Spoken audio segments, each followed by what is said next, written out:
Shalom, kembali lagi bersama saya, Jovita, dalam Renungan Harian GKI Kebonjati.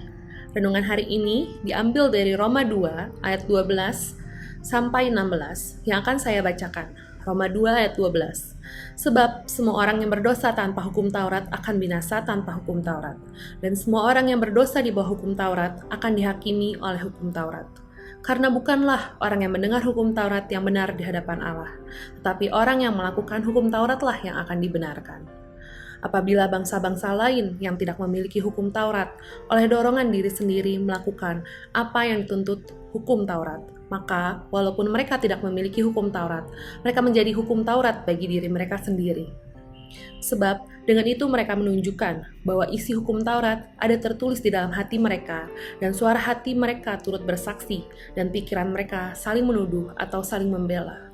Hal itu akan nampak pada hari bila mana Allah sesuai dengan Injil yang kuberitakan akan menghakimi segala sesuatu yang tersembunyi dalam hati manusia oleh Kristus Yesus.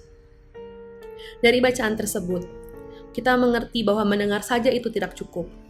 Ternyata hanya dengan mendengar dan mengerti aturan-aturan agama tidak cukup untuk hidup berkenan kepada Allah. Dalam pasal Roma ini berlatar belakang Yahudi, di mana mereka memiliki pengenalan dan pengertian akan janji dan hukum Taurat.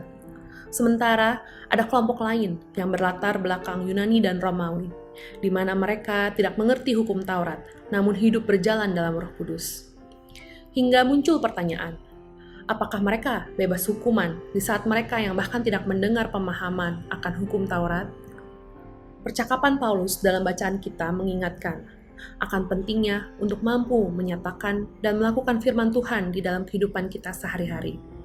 Kita bisa saja rajin ke gereja, aktif pelayanan, sering membaca Alkitab dan mendengarkan khotbah.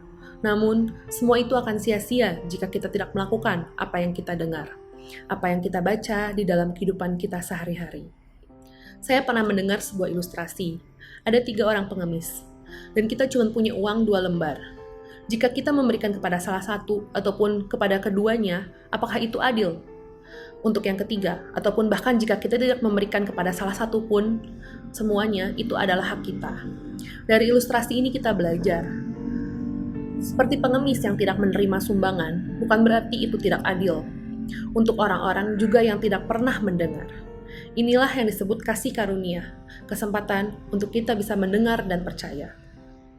Tuhan pun sudah memberikan kepada setiap manusia akal budi, hati nurani yang bisa membedakan mana yang benar dan yang salah.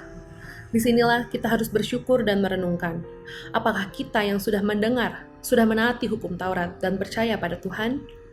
Mendengar dan mengerti hukum Taurat saja tidak cukup. Perlu melakukan kehendak Bapa dan menaati hukum Taurat.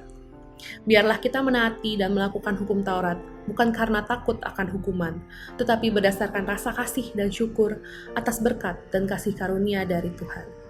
Tuhan Yesus memberkati.